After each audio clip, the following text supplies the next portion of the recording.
You know what? Just later on. Hello there everyone. My name is Muhammad Putra Ali Hamdani and I'm from LPBA NURUL JADID, Karanganyar, Python, Probolinggo, East Java. See audience, I'm really concerned. Do you know this fascinating story called Toba Lake? Well, for those of you who do know that, good. But who don't, you're missing out. But don't worry everyone, just sit back, relax and grab some snacks. Go get yourself some fish fillet burger or, well, chicken burger.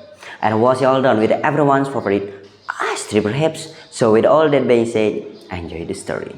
Once upon a time, in Sumatra Island, lived a farmer named Toba. He lived alone in tiny hut by a small forest. One day, audience, he wanted to catch some fish, so he went to the river.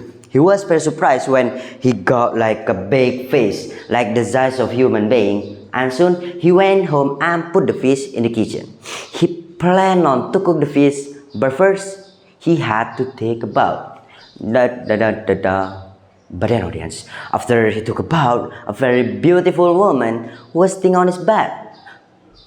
Toba was very sorry, audience, and to that Toba said to her,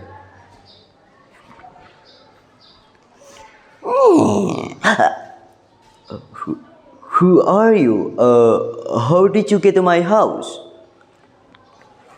And to that audience, the woman replied, well, pardon me, Mr. Toba, for surprising you, but I see you are the one who brought me here. I am the fish that you caught, and well, I'm Nurul Bank now. So, in order to express my thankfulness, I will be your very servant. Audience, however, Toba wanted more. He wants to marry her due to her beauty. And so the girl will marry Toba, but for one condition. He must never tell anyone about her past. Toba agreed to condition, ladies and gentlemen.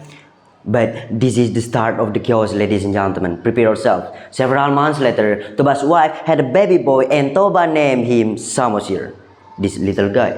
But this guy is very lazy. He didn't want to work at all like the vast majority of us.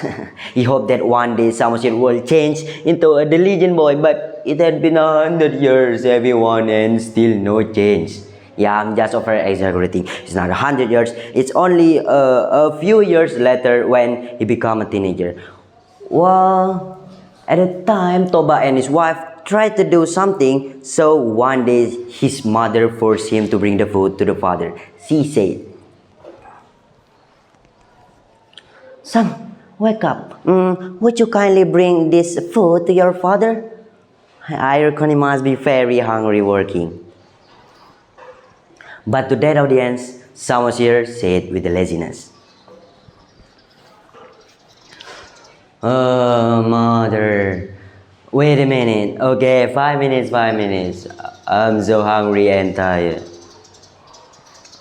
But audience, despite that, his mother still forced him to go there. And so Samosir was here with all of his laziness, went to the farm.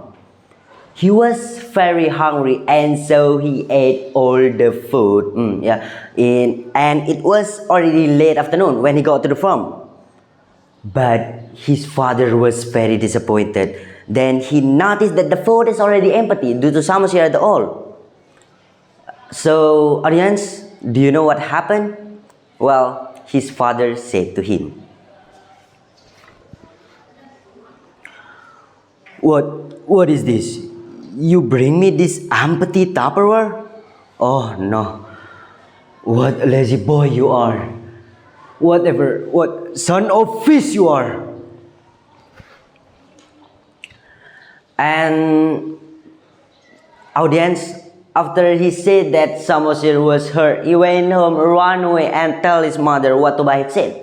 The mother was shocked. I'm shocked, you shocked. She was also deeply hurt, but to that she said to herself, Toba, you break your promise, so I cannot live with you anymore. How you have to accept the consequence of what you have done. I'm so sorry, Toba. But audience, before she did something, She said to Samosir to go to a very high hill, the highest hill in the place. As soon as she finished saying that, suddenly the weather changed. And she went somewhere, nobody knows. Not long after that, the rain poured heavily and lost it for days, everyone. Consequently, the whole area was flooded. And the whole area later on became a big lake. And then that lake, people call it Toba Lake. In the middle of the lake, however, there is this island called Samosir Island. Meanwhile, like I said, Toba's wife disappeared, obliterated, no one knows. The end, everyone. But do you know that there is a lesson from the story? Well, if you do, good. If don't, I'm going to tell you. We must remember our promise. We must keep it. Promise is, you can say, a secret thing. When we made a promise, then if we must guarantee that if we can handle such responsibility, then don't dare to make one audience. Remember that. Well, I think that's all of my time, and the last I say, catch you later.